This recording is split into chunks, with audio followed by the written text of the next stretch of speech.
ठिकाणी आपल्याला talking about things part 2 बरोबर ना. टॉकिंग अबाउट थिंग्स पार्ट 1 आपण या ठिकाणी बघितलेलं आहे. तर या ठिकाणी आता टॉकिंग अबाउट थिंग्स म्हणजेच याचा आपण मराठीमध्ये कसं भाषांतर करू शकतो रे, कोण सांगेल बरं. टॉकिंग म्हणजे टॉक म्हणजे काय, बोलणे. अबाउट म्हणजे विषयी आणि थिंग्स म्हणजे वस्तू, म्हणजे वस्तूंच्या विषयी आपल्याला काय करायचं या ठिकाणी बोलायचं, बरोबर आहे.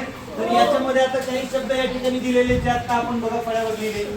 बघा इथं इन म्हणजे काय आहे, ऑन म्हणजे काय, शाबाश. अंडर म्हणजे खाली, नियर म्हणजे जवळ, इन फ्रंट ऑफ म्हणजे च्या पुढे आणि बिहाइंड म्हणजे मागे. बघा परत एकदा, इन म्हणजे मध्ये, ऑन म्हणजे वर, अंडर म्हणजे खाली, नियर म्हणजे जवळ, इन फ्रंट ऑफ म्हणजे च्या पुढे आणि बिहाइंड म्हणजे मागे. बरं, आता या शब्दांचा आपण प्रत्यक्षामध्ये उपयोग करून बघूया, बरोबर ना.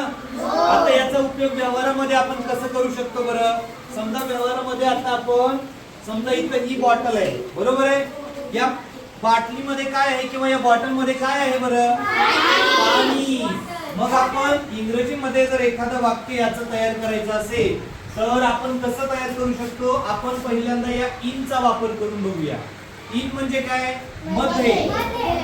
मग आपण पाणी कुठे हो, या बॉटलच्या मध्ये आहे, बरोबर ना. हे बॉटल जर आपण असं उघडली तर याच्यामध्ये आपल्याला काय दिसून येईल, पाणी दिसून येईल, बरोबर ना. मग आपल्याला कसं वापरता येईल बघा. द बॉटल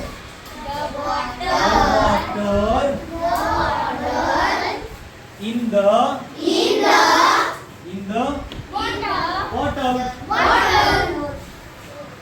बरोबर ना. हे वाक्य तयार झालं की नाही. म्हणजे या ठिकाणी इन या शब्दाचा आपण वापर व्यवस्थित केला. The bottle in the bottle याचा अर्थ पाणी हे बॉटलच्या मध्ये आहे, बरोबर ना. किंवा अजून एखादं जर उदाहरण आपल्याला बघायचं असेल, अजून एखादं उदाहरण कसं बघू शकतो बरं आपण.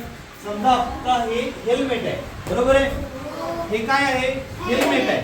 त्याच्यानंतर बघा या ठिकाणी ही पेन पकडूया आपण. पेन, डस्टर, तुम्ही कोणतीही वस्तू या ठिकाणी, हे थिंग्स आहेत. ह्या काय आहेत, थिंग्स म्हणजे